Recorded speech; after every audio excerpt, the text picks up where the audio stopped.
Hello दोस्तों, आज हम सूचकांकों के जारीकर्ता एजेंसीज और संस्थाओं के नाम ट्रिक से याद करेंगे। इस टॉपिक से अक्सर प्रतियोगिता परीक्षाओं में प्रश्न पूछे जाते हैं, इसलिए यह टॉपिक काफ़ी महत्वपूर्ण है। तो आइए शुरू करते हैं। तो पहला है, वैश्विक भुखमरी सूचकांक किसके द्वारा जारी किया जाता है, यानी कि ग्लोबल हंगर इंडेक्स किसके द्वारा जारी किया जाता है। तो यह कंसर्न वर्ल्ड वाइड और वेट हंगर हेल्प के द्वारा जारी किया जाता है। अब आइए इसे ट्रिक के माध्यम से देख लेते हैं। तो यहाँ देखिए, विश्व स्तर पर भुखमरी की बात हो रही है, तो यह काफ़ी चिंता का विषय है। और यहाँ देखिए, कंसर्न मतलब भी चिंता होता है, यानी कि वर्ल्ड वाइड, यानी कि विश्व स्तर पे चिंता का विषय है भुखमरी, ठीक है।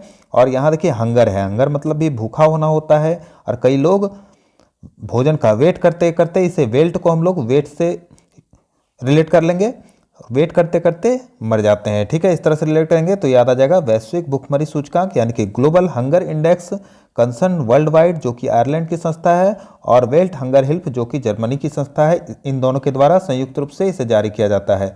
अब आइए नेक्स्ट देखते हैं।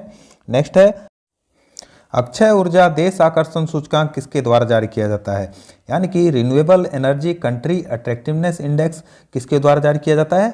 यह अर्नेस्ट एंड यंग लंदन की संस्था है, इसके द्वारा जारी किया जाता है। अब इस आइए से ट्रिक के माध्यम से देख लेते हैं। तो यहाँ देखिए, अक्षय ऊर्जा, ऊर्जा की बात हो रही है, तो यंग व्यक्तियों में काफ़ी ऊर्जा होती है, ठीक है। और वे काफ़ी आकर्षक भी लगते हैं यंग व्यक्ति, ठीक है। और ऊर्जा अर्न करनी पड़ती है, ठीक है, कमानी पड़ती है। इस तरह से रिलेट करेंगे दोस्तों तो याद आ जाएगा अक्षय ऊर्जा देश आकर्षण सूचकांक, यानी कि renewable energy country attractiveness index जारी किया जाता है अर्नेस्ट एंड यंग द्वारा, ठीक है। अब आइए नेक्स्ट देखते हैं। नेक्स्ट है, भ्रष्टाचार धारणा सूचकांक किसके द्वारा जारी किया जाता है, यानी कि करप्शन परसेप्शन इंडेक्स जारी किया जाता है ट्रांसपेरेंसी इंटरनेशनल द्वारा। अब आइए इसे ट्रिक के माध्यम से देख लेते हैं। तो इसे याद करना काफ़ी आसान है। तो देखिए, यहाँ भ्रष्टाचार है, तो भ्रष्टाचार कब नहीं होगा दुनिया में, जब हर एक क्षेत्र में ट्रांसपेरेंसी यानी कि पारदर्शिता हो जाएगी इंटरनेशनल लेवल पर, ठीक है। तो इससे याद आ जाएगा कि भ्रष्टाचार धारणा सूचकांक जारी किया जाता है ट्रांसपेरेंसी इंटरनेशनल द्वारा। अब आइए नेक्स्ट देखते हैं। नेक्स्ट है, ईज ऑफ डूइंग बिजनेस सूचकांक, जिसे हाल ही में जारी करना बंद कर दिया गया है। यह किसके द्वारा जारी किया जाता था, तो यह जारी किया जाता था विश्व बैंक द्वारा। अब आइए इसे ट्रिक के माध्यम से देख लेते हैं। तो यहाँ देखिए, डूइंग बिजनेस यानी कि बिजनेस करने देने की बात हो रही है। तो विश्व स्तर पर जब बिजनेस करना हो तो पूरे विश्व को लोन कौन देगा, तो वह विश्व बैंक ही देगा, ठीक है। डूइंग बिजनेस तो विश्व को लोन विश्व बैंक द्वारा।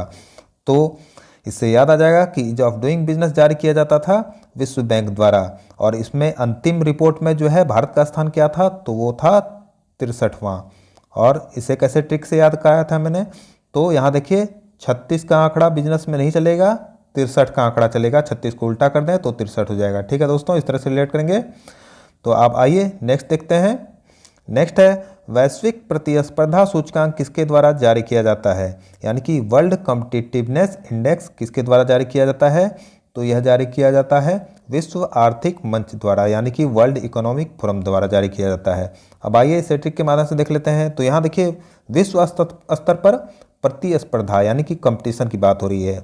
तो कंपटीशन कहाँ होता है, वो एक मंच पर ही होता है, ठीक है। और कंपटीशन करने के लिए आर्थिक स्थिति जो है काफ़ी अच्छी होनी जरूरी है, क्योंकि कंपटीशन में वही आगे जाएगा जिसकी आर्थिक स्थिति यानी कि इकोनॉमिक कंडीशन अच्छी होगी विश्व स्तर पर, ठीक है दोस्तों। इस तरह से रिलेट करेंगे तो याद आ जाएगा वैश्विक प्रतिस्पर्धा सूचकांक, यानी कि वर्ल्ड कॉम्पिटिटिवनेस इंडेक्स जारी किया जाता है वर्ल्ड इकोनॉमिक फोरम यानी कि विश्व आर्थिक मंच द्वारा। अब आइए नेक्स्ट देखते हैं। नेक्स्ट है, वर्ल्ड गिविंग इंडेक्स किसके द्वारा जारी किया जाता है। तो वर्ल्ड गिविंग इंडेक्स जारी किया जाता है यूके चैरिटीज एड फाउंडेशन द्वारा। अब आइए इसे ट्रिक के माध्यम से याद कर लेते हैं। तो यहाँ देखिए, गिविंग इंडेक्स है, यानी कि देने की बात हो रही है। और यहाँ देखिए, चैरिटीज है, यानी कि दान, और फाउंडेशन यानी संस्थान, तो दान देने वाली संस्थान। इससे याद आ जाएगा कि वर्ल्ड गिविंग इंडेक्स जारी किया जाता है यूके चैरिटीज एड फाउंडेशन द्वारा। अब आइए नेक्स्ट देखते हैं। नेक्स्ट है, महिला कारोबार और कानून रिपोर्ट किसके द्वारा जारी किया जाता है, यानी कि women business and law report किसके द्वारा जारी किया जाता है। तो यह विश्व बैंक द्वारा जारी किया जाता है। अब आइए इसे ट्रिक के माध्यम से देख लेते हैं। तो यहाँ देखिए महिला को कारोबार करने देने की बात हो रही है, यानी कि वुमन को बिजनेस करने देने की बात हो रही है। तो बिजनेस करने के लिए लोन लेना पड़ता है और वर्ल्ड बैंक लोन देगी, चाहे महिला ही क्यों ना हो वो कारोबारी। ठीक है, इस तरह से रिलेट करेंगे तो याद आ जाएगा महिला कारोबार और कानून रिपोर्ट किसके द्वारा जारी किया जाता है, तो यह वर्ल्ड बैंक द्वारा जारी किया जाता है। अब आइए नेक्स्ट देखते हैं। नेक्स्ट है वैश्विक लिंग अंतराल सूचकांक किसके द्वारा जारी किया जाता है, यानी कि ग्लोबल जेंडर गैप इंडेक्स किसके द्वारा जारी किया जाता है, तो यह विश्व आर्थिक मंच यानी कि वर्ल्ड इकोनॉमिक फोरम द्वारा जारी किया जाता है। तो जेंडर गैप मतलब क्या होता है, तो प्रत्येक 1000 पुरुषों पर कितनी महिलाएं हैं। अब आइए इसे ट्रिक के माध्यम से याद कर लेते हैं। तो यहाँ देखिए लिंग अंतराल, तो यानी कि जेंडर गैप, तो जेंडर गैप का बड़ा कारण एक है आर्थिक स्थिति का खराब होना। क्यों?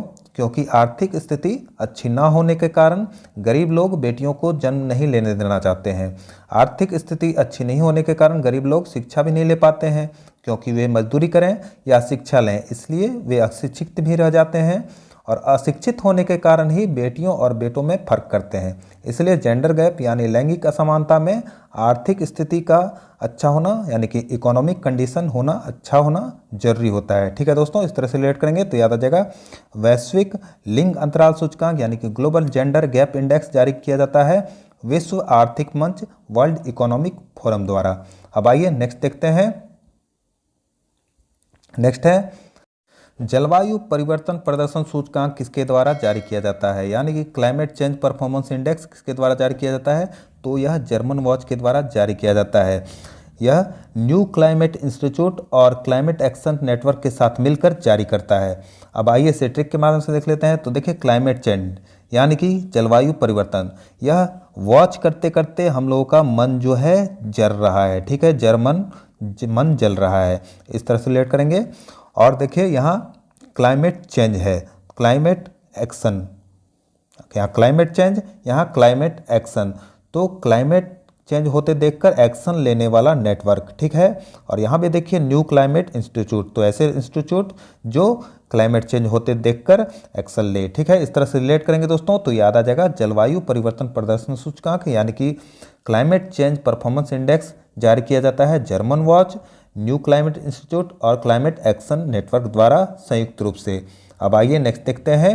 नेक्स्ट है वैश्विक जलवायु जोखिम सूचकांक किसके द्वारा जारी किया जाता है, यानी कि ग्लोबल क्लाइमेट रिस्क इंडेक्स किसके द्वारा जारी किया जाता है, तो यह भी जर्मन वॉच के द्वारा ही जारी किया जाता है। अब आइए इसे भी ट्रिक के माध्यम से देख लेते हैं। तो देखिए जलवायु जोखिम में, और यह देख कर हमारा मन जलता है, वॉच करते हुए मन जलता है। ठीक है दोस्तों, इस तरह से याद आ जाएगा कि वैश्विक जलवायु जोखिम सूचकांक जारी किया जाता है जर्मन वॉच द्वारा। अब आइए नेक्स्ट देखते हैं। नेक्स्ट है विश्व खुशहाली रिपोर्ट किसके द्वारा जारी किया जाता है, यानी कि वर्ल्ड हैप्पीनेस इंडेक्स, यह किसके द्वारा जारी किया जाता है, तो यह सस्टेनेबल डेवलपमेंट सॉल्यूशन नेटवर्क द्वारा जारी किया जाता है। हिंदी में कहे तो सतत विकास समाधान नेटवर्क द्वारा। अब आइए इसे ट्रिक के माध्यम से देख लेते हैं। तो देखिए विश्व में खुशहाली की बात हो रही है, वर्ल्ड हैप्पीनेस, तो पूरा विश्व कब खुशहाल होगा, जब प्रत्येक समस्या का समाधान यानी कि सॉल्यूशन निकलेगा। ठीक है, और सभी डेवलप करेंगे यानी कि विकास करेंगे। ठीक है, सबों का विकास होगा, सभी का समाधान होगा। ठीक है, सभी के समस्याओं का समाधान होगा।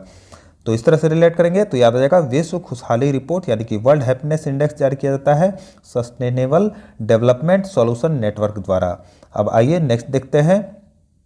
नेक्स्ट है विश्व प्रेस स्वतंत्रता सूचकांक किसके द्वारा जारी किया जाता है, यानी कि वर्ल्ड प्रेस फ्रीडम इंडेक्स किसके द्वारा जारी किया जाता है, तो यह जारी किया जाता है रिपोर्टर्स विदाउट बॉर्डर्स द्वारा। इसे याद करना काफ़ी आसान है।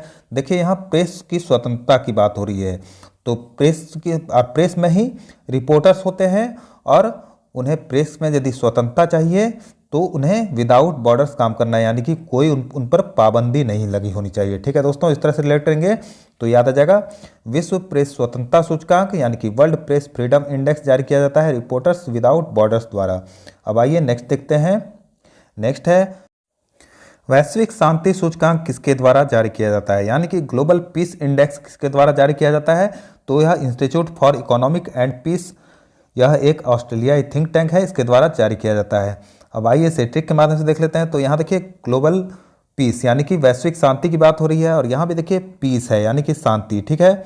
और विश्व में यदि शांति चाहिए तो सबों की जो है आर्थिक स्थिति यानी कि इकोनॉमिक कंडीशन अच्छी होनी चाहिए, ठीक है। इस तरह से रिलेट करेंगे तो याद आ जाएगा कि वैश्विक शांति सूचकांक जारी किया जाता है institute for economic and peace, जो कि ऑस्ट्रेलियाई थिंक टैंक है, ठीक है। अब आइए नेक्स्ट देखते हैं। नेक्स्ट है वैश्विक खाद्य सुरक्षा सूचकांक किसके द्वारा जारी किया जाता है, यानी कि ग्लोबल फूड सिक्योरिटी इंडेक्स किसके द्वारा जारी किया जाता है। तो यह जारी किया जाता है इकोनॉमिस्ट, इम्पैक्ट और कोटेवा एग्रीसाइंस द्वारा। अब आइए इसे ट्रिक के माध्यम से देख लेते हैं। तो यहाँ देखिए इकोनॉमिस्ट है, इकोनॉमिस्ट में मतलब क्या होता है, तो अर्थशास्त्री, अर्थ प्रबंधक, और इम्पैक्ट मतलब प्रभाव, तो और एग्रीसाइंस मतलब जो एग्रीकल्चर से संबंधित विज्ञान, खेती से संबंधित विज्ञान, ठीक है। तो यहाँ देखिए खाद्य सुरक्षा यानी कि खाद्यान्न जो हम लोग खाते हैं अन्न, उसकी सुरक्षा की बात हो रही है। तो खाद्य सुरक्षा करने के लिए इकोनॉमिस्ट यानी अर्थशास्त्री का होना बहुत आवश्यक है, क्योंकि इकोनॉमिस्ट क्या करते हैं, कम खर्च में ही खाद्यान्न की सुरक्षा के अच्छे प्रबंध कराते हैं, जिससे खाद्य सुरक्षा में काफ़ी इम्पैक्ट यानी कि प्रभाव पड़ता है, ठीक है। और एग्रीकल्चर से संबंधित विज्ञान तो यहाँ है ही, और यहाँ कोटेवा को हम लोग रिलेट कर लेंगे काटने से। खाद्यान्न जब उपज जाते हैं तो उन्हें काटना भी पड़ता है, ठीक है। इस तरह से रिलेट करेंगे तो आसानी से याद आ सकता है कि वैश्विक खाद्य सुरक्षा सूचकांक इकोनॉमिस्ट, इम्पैक्ट और कोटेवा एग्री साइंस द्वारा जारी किया जाता है। अब आइए नेक्स्ट देखते हैं।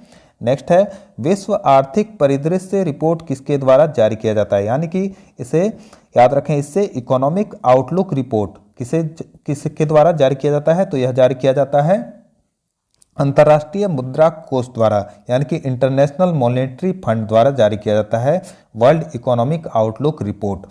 अब आइए इसे ट्रिक के माध्यम से देख लेते हैं। तो विश्व की आर्थिक परिदृश्य जो है, आर्थिक परिदृश्य यानी कि इकोनॉमिक आउटलुक जो है अच्छी तब दिखेगी जब विश्व के लोगों के पास मुद्रा हो और उनको रखने के लिए कोष भी हो, ठीक है। मुद्रा को रखने के लिए कोष यानी कि बहुत सारे पैसे, तभी तो कोष की जरूरत पड़ेगी, ठीक है दोस्तों। इस तरह से रिलेट करेंगे तो याद आ जाएगा विश्व आर्थिक परिदृश्य यानी कि वर्ल्ड इकोनॉमिक आउटलुक रिपोर्ट जारी किया जाता है अंतर्राष्ट्रीय मुद्रा कोष यानी कि international monetary fund, short form में कहें तो IMF द्वारा। अब आइए नेक्स्ट देखते हैं। नेक्स्ट है अंतर्राष्ट्रीय बौद्धिक संपदा सूचकांक किसके द्वारा जारी किया जाता है, यानी कि इंटरनेशनल इंटेलेक्चुअल प्रॉपर्टी इंडेक्स किसके द्वारा जारी किया जाता है। तो यह जारी किया जाता है US चैम्बर्स ऑफ कॉमर्स के ग्लोबल इनोवेशन पॉलिसी सेंटर द्वारा। अब आइए इसे ट्रिक के माध्यम से देख लेते हैं। पहले जान लेते हैं बौद्धिक संपदा का अर्थ होता क्या है।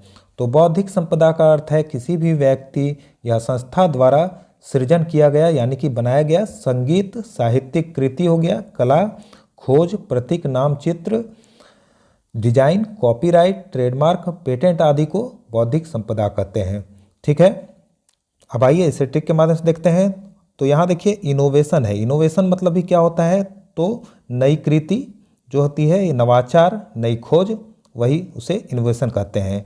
तो ग्लोबल इनोवेशन पॉलिसी सेंटर यानी कि वैश्विक स्तर पर नवाचार नीति केंद्र, और यहाँ देखिए बौद्धिक संपदा मतलब भी नई खोज ही होती है, ठीक है, यानी कि नई निर्मित वस्तु। इस तरह से रिलेट करेंगे तो याद आ जाएगा अंतर्राष्ट्रीय बौद्धिक संपदा सूचकांक यानी कि इंटरनेशनल इंटेलेक्चुअल प्रॉपर्टी इंडेक्स जारी किया जाता है ग्लोबल इनोवेशन पॉलिसी सेंटर द्वारा, ठीक है दोस्तों। तो दोस्तों वीडियो अच्छा लगा हो तो लाइक करें, और अगर आप इस चैनल पर नए हैं तो चैनल को सब्सक्राइब कर बेल आइकन ऑल पर क्लिक कर दें, ताकि आने वाले सारे वीडियोज़ को नोटिफिकेशन आपको मिलते रहें।